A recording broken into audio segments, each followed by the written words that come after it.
a political and social purpose. Somebody has instructed these people to rob that bank, and I wonder if Police Chief Scott in San Francisco ever banked at that bank. That would be an interesting question. Maybe he didn't, but I think it's something you have to ask. Now, this week, since we were together sharing our information in this last week, there was another article, New Clues Surface in the Hearst Kidnapping. And it goes into the fact that evidence was in the hands of the police department 3 weeks before Patricia Hearst was kidnapped, that her name was on a list and that she could be kidnapped. And on these shows before, I brought up the fact that if the police department and the FBI or other authorities didn't make a connection between Donald DeFreeze and Joseph Little, all the months that DeFreeze had walked out of Soledad, they had 3 weeks to make the connection, and they would have prevented the Patricia Hearst kidnapping if they didn't want it to take place. Joseph Little was imported from Florida, and he's the man who is being charged with killing Dr. Marcus Foster. He connected with a man from Pennsylvania named Willie Wolfe, who's 22 years old. Willie Wolfe was attending a class, an extension course of Colston Westbrook. Maybe you know these names by now. You should get used to them like you learned a new vocabulary 2 years ago. Dean, Magruder, Colson, Hunt, McCord. We have a new vocabulary cast of characters. Little came from Florida and met with Wolfe. Now, there was a Black Cultural Association in the California prison systems that was set up by CIA agent Colston Westbrook. And Joseph Little visited Donald DeFreeze many times in Vacaville prison. And when Donald DeFreeze was moved to Soledad, he wrote the Department of Corrections, Joseph Little, asking for parole for DeFreeze. And in March 1973, when DeFreeze walked out of Soledad, I wouldn't dignify it by calling it an escape. When he walked out of Soledad, the authorities had from March till June, which is 11 months, to ask Mr. Little if he was harboring a criminal who had escaped from Soledad. Now, Little was arrested January the 11th as a suspect for murdering Dr. Marcus Foster. So the police authorities, the FBI, the California authorities, had Little as a suspect 25 days before Patricia Hearst was kidnapped. Now it turns out this week that from the time Little was arrested, they had a notebook that said Patricia Campbell Hearst at UC, the daughter of Hearst. Now, these are instructions because they would know she was at sea. So they have at UC, daughter of Hearst, junior art student. And they use words of teams. They refer to teams and guns and action, and they list the names Yolanda, Camilla, David, and Margarita. Now, all of these people used aliases, but Camilla Hall was the name of one of the girls. Now, the police had this information, and they did not go to Patricia Hearst. It was just any student registered on the campus where it says a UC student, and it gives the major so you could find the department. A UC art student, it gives the year a junior. The police could have gone to the university and said, look, Patricia Hearst, we don't know why your name is on this list, but it's on the list. But they knew why. A man who was suspected of murdering Dr. Marcus Foster, who had written letters to the California Department of Corrections for an escaped convict who was supposed to be so dangerous he was capable of kidnapping. He was wanted on a kidnapping charge, and he was wanted on a possible murder charge in New Jersey, and the police department in L.A. had this information.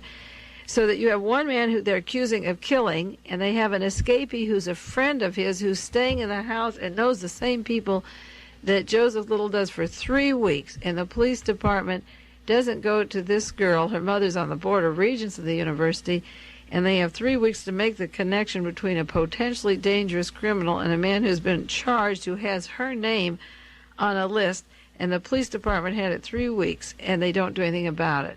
And furthermore, when Mr. Little, Joseph Little, was arrested, he was arrested for killing a black man, a school superintendent, Dr. Marcus Foster.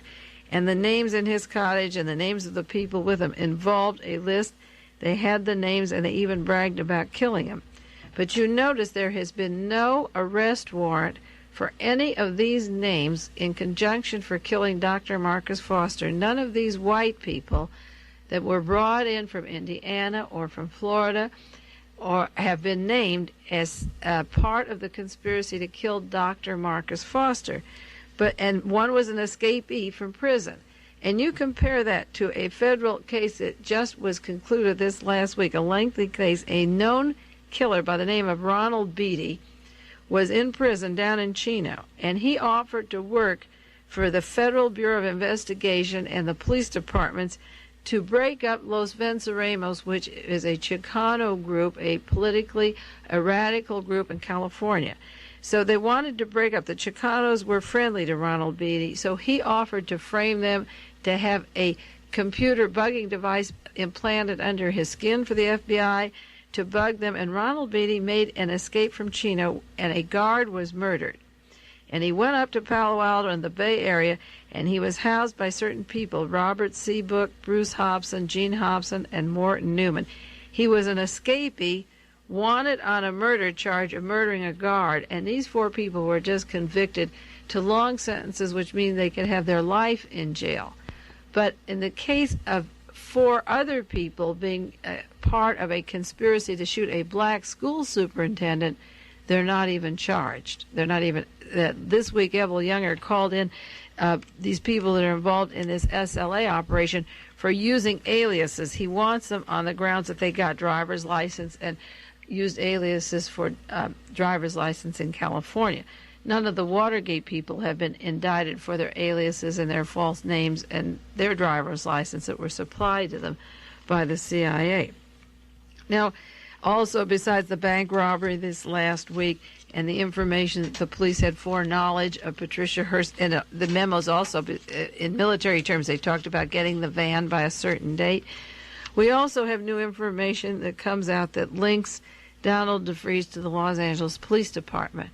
Now, for those of you that have listened to my show regularly for the last 2 years, you all know the name Louis Tackwood. He's been on my program. I tell people to read the book, The Glass House Tapes, by Louis Tackwood. It's published by Avon. It's a paperback book. I tell the class I teach at the university or anyone I contact, because it's sort of like if you read Mein Kampf, you knew what Hitler was doing. If you read The Glass House Tapes, you understand the formation in Los Angeles of the criminal conspiracy section of the police department, and its links to the Attorney General of this state, Evel Younger, who used to be the district attorney in L.A. It connects the police chief, the law enforcement up at Santa Cruz and all over the state to the criminal conspiracy section. It explains the network and how hired provocateurs work. And Mr. Sin-Q, Donald DeFreeze, was part of the criminal conspiracy section of the Los Angeles Police Department. He was an agent like Louis Tackwood or Cotton Smith or Ron Karenga. And I'll read an article that came out of the paper this week. It said the raid on the Black Panther Party this week was partly in response to a publication that Sin-Q, Donald DeFreeze of the SLA, is related to undercover police work. The Black Panther paper printed a cover story on its April 13th issue, strongly suggesting that Sin-Q was this police officer. The Oakland raid on the Panthers office was to get even for them for printing this article, and it gives an excuse to come down and repress the Panthers, which is one of the purposes of letting several members of the LAPD out of San Quentin at this time, the Steiner brothers, on a phony escape charge too. The Black Panther paper charged that DeFreeze was an employee of the criminal conspiracy section of the Los Angeles Police Department. It was in a program that was a pet project of California Attorney General Evel Younger. Younger retained DeFreeze as his own agent. Don Freed, who published the book The Glass House Tapes, has provided this information that's coming from L.A. Despite reports that Donald DeFreeze was a homicidal maniac, they had a pressing need for agents from the black community. He worked from the desk of Farwell, who was the black desk that Tackwood was hired to work out of. The Black Panther paper carried Freed's other assertions that the state of California has consistently refused to extradite Donald Freed to New Jersey, DeFreeze to New Jersey, where he was wanted since 1965 to face charges of kidnapping, extortion, and assault with a deadly weapon. The first known act of connivance with the California police was in '67.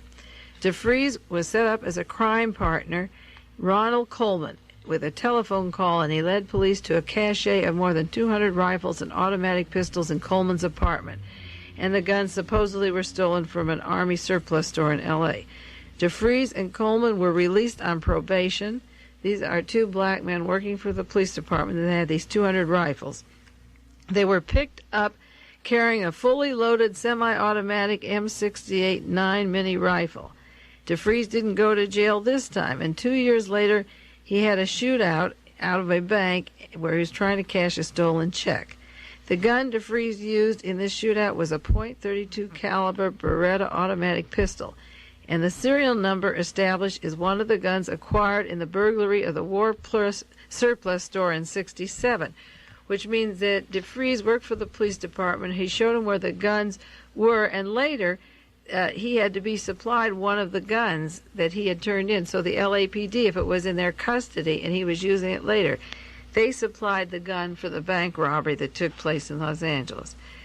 About this time, Donald DeFreeze was jailed and sent to Vacaville, then a short time to Soledad, and that's where he escaped. But he spent 2 years at Vacaville, where his behavior modification and his brainwashing took place, and he was to meet with Colson Westbrook of the CIA. Now, Donald DeFreeze was a employee of the Los Angeles Police Department, and he was sent up to Vacaville, and more evidence will be coming in every week. And for those who follow this show every single week, you can see the continuity of evidence coming in now. Now, there was another news story this last week about a double for Donald DeFreeze. For those of you who follow conspiracies, we know with the use of the safe house, the alias, arson to hide the operation, and double names and double passports. Well, Donald DeFreeze is in the ilk of Oswald. There were two Lee Harvey Oswalds. One was in a shoe store in New Orleans, while the other one was in the Soviet Union. One was at a gun shop getting a scope put on a rifle, and the other one wasn't there. One was getting furniture, and the other one wasn't present. One was at the rifle range. There were two Lee Harvey Oswalds in the Dallas-Fort Worth area and also in New Orleans. In the James Ray case, there was a Mr. Sneed and a Harvey Starvo Galt and a Mr. Bridgman. All three men were doubles, dead ringers for James Ray. And in the Sirhan case, a Wayne, a young man by the name of Wayne, was the double for Sirhan in the Ambassador Hotel. Now the question is, why are there doubles? It appears that a Donald DeFreeze had lived in Buffalo, New York, and he surfaced in July. He escaped from Soledad, one of them, in March '73, and the other one surfaced in July in Buffalo 3 months after the arrest. And the imposter went to the home of a family of Reverend William Foster, where the other Donald DeFreeze had lived, and for 6 months in 1959. And the Foster family was suspicious about this imposter. They didn't think he resembled him that closely, but he remembered so many facts about the family that they had him staying with them and for a while until they really got suspicious, because it had been a few years since they had seen the other Donald DeFreeze. In 1959, that was 14 years ago, but he remembered tiny details about the family. So the man, his name is Bernard Keaton, has to know the real Donald DeFreeze. And the question people ask me about why do they use doubles in the conspiracies, and one of the reasons is this: if Donald DeFreeze was selected by the Los Angeles Police Department because of his potential for kidnapping and violence, and if he could get off the refs by submitting to behavior modification at Vacaville, and did meet with agents of the Central Intelligence Agency and was being set up for this kidnapping, which would start a race war and fear linking international and national terrorist guerrillas to this simple, stupid plot out in San Francisco. If they were going to spend this much time and money in L.A. with the PD 3 years and 2 years at Vacaville, you wouldn't put a man in Soledad, then let him out. That's 5 years of training he's had. You wouldn't send them up to Berkeley, where there are plenty of people infiltrated